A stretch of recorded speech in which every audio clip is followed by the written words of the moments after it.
Queridos hermanos, buenos días. Hoy la iglesia celebra a San Ildefonso de Toledo. Era sobrino del obispo San Eugenio. En la ciudad de Toledo, España, San Ildefonso fue monje y rector de su cenobio. Fundó un convento de religiosas en los alrededores y después elegido obispo. Uno de los rasgos más característicos de la obra literaria de San Ildefonso es el entusiasmo casi exagerado con que habla de la Santísima Virgen y que se debe fundamentalmente al lenguaje mariano que se impuso en Toledo por aquella época. Nosotros vamos a seguir escuchando la primera lectura que está tomada de la carta a los Hebreos.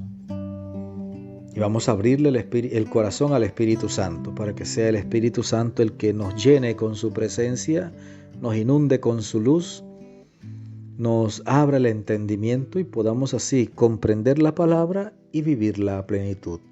Amén. Hebreos 9, del 2 al 3 y del 11 al 14. Hermanos, en la antigua alianza, el santuario estaba dispuesto de tal manera que en una primera tienda, llamada el lugar santo, se hallaban el candelabro y la mesa con los panes sagrados, separada por un velo. Había una segunda tienda llamada el lugar santísimo.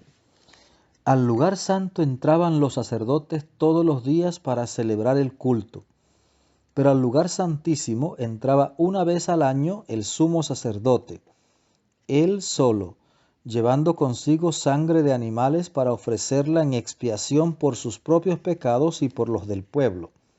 Ahora bien, cuando Cristo se presentó como sumo sacerdote, que nos obtiene los bienes definitivos, penetró una sola vez y para siempre en el lugar santísimo, a través de una tienda que no estaba hecha por mano de hombre, ni pertenecía a esta creación. No llevó consigo sangre de animales, sino su propia sangre, con la cual nos obtuvo una redención eterna.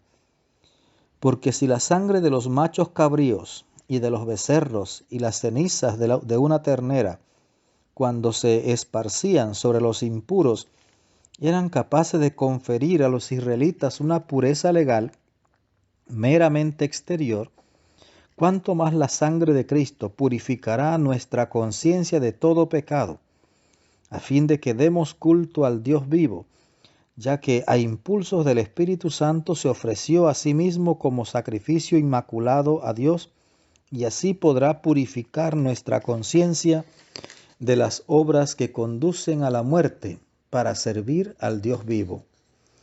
Palabra de Dios, te alabamos, Señor.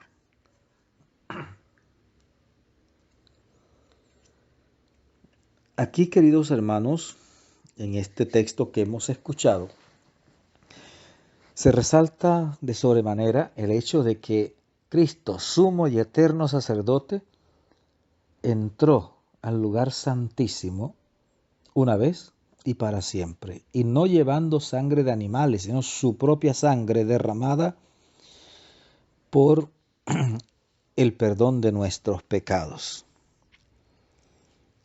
Es muy interesante ver esta descripción que nos hace el autor de la carta a los Hebreos, cómo estaba ese lugar santo, donde se hallaban el candelabro y la mesa con los panes sagrados, pero que separada por un velo, había una segunda tienda llamada el lugar santísimo.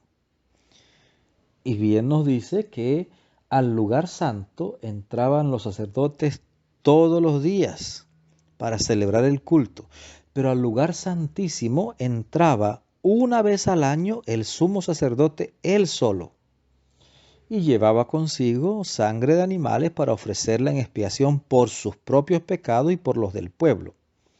Pero fíjese, el lugar santo y el lugar santísimo estaban separados por un velo. Cuando Cristo murió en la cruz, el velo del templo se rompió, nos dicen los evangelistas. Se rompió el velo del templo. Y Cristo entonces entra de una vez y para siempre, no llevando sangre de animales, sino su propia sangre. Y esa sangre no es para el perdón de sus propios pecados, porque Él no ha cometido pecado. Él ofrece el sacrificio puro, agradable al Padre Celestial. Un sacrificio puro, sin mancha, inmaculado, santo. Él entra al lugar santísimo de una vez y para siempre, ofreciendo su propia sangre por el pecado de nosotros. Y alcanza para nosotros la liberación total. Fíjese que el Señor Jesús nos ha traído los bienes definitivos y viene con su sangre a purificar nuestras conciencias de las obras muertas, a liberarnos de la esclavitud del pecado, a purificarnos, limpiarnos y capacitarnos para vivir en gracia. Vamos a darle gracias al Señor por ese amor tan grande que nos ha tenido, por esa sangre derramada en la cruz, por nuestra salvación. Y vamos a pedirle que nos conceda la gracia de vivir en su amor, siendo verdaderamente fieles a Él.